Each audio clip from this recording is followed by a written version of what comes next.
I'd like to ask you, though, in the case of a person who, unfortunately, is a little bit miserly, doesn't really want to pay the zakat, therefore, what advice would you give to that particular person? That person is very well off, but due to miserliness, they decide to forego the zakat. What's your advice to that person? There are various verses in the Quran and several ahadith which you can narrate to these people who are miser and don't want to give zakat in order to encourage them to give zakat. Allah says in the Quran, in Surah Al-Fajar, chapter number 89, verse number 20, and those who love their wealth with excessive love, talking about these people who are miserly. Further, Allah says in the Quran, in Surah Adiyat, chapter number 100, verse number 8, that and he is violently in love with the wealth. You know, those people talking about those who love wealth so much and are dying for the wealth. So Allah is giving a warning to these people. Allah says in Surah Taqabun, chapter number 64, verse number 15, that your wealth and your children are a trial for you, are a test for you. Allah is telling all these things that you love so much are a test, are a trial for you.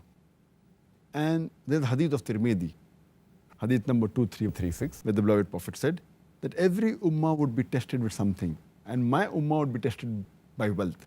Wealth is the test for my ummah. And Allah subhanahu wa ta'ala gives an example in the Quran, in Surah Qalam, chapter number 68, verse number 17 to 33. And Allah narrates the story of a person who owns a beautiful big garden.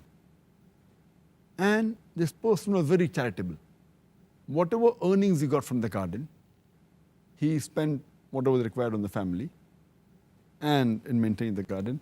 And the rest, everything he used to give in charity. So this continued for a long time. After this person died, his children, they said that what a fool our father was. He gave everything in charity.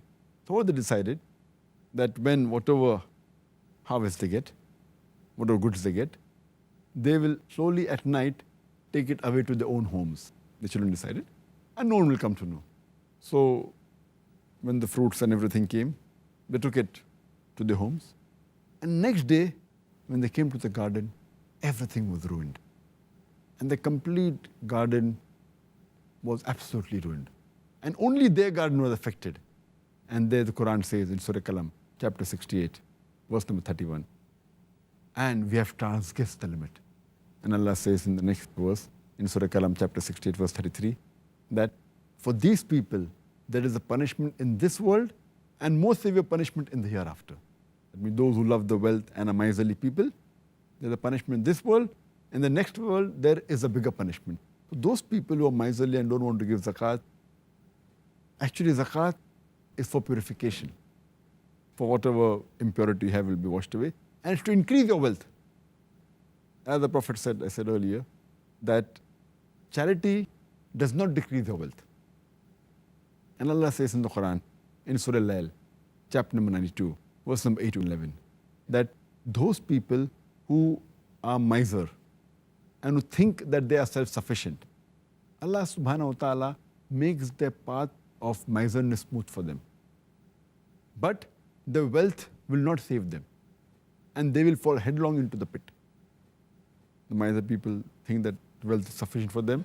They themselves will actually perish.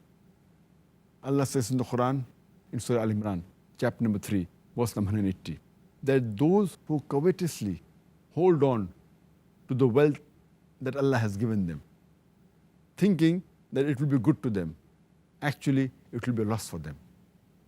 And on the day of resurrection, on the day of judgment, their wealth will be wound around their neck and it will be a loss for them. So a person should be reminded that zakat is to increase his wealth. And zakat is given to decrease the love for wealth. As Allah says in Surah Al-Imran, chapter 3, verse 92, that you are not a believer until you give what you love. So zakat is to decrease your love for wealth and increase the brotherhood amongst the Muslims and purify your wealth and increase your wealth.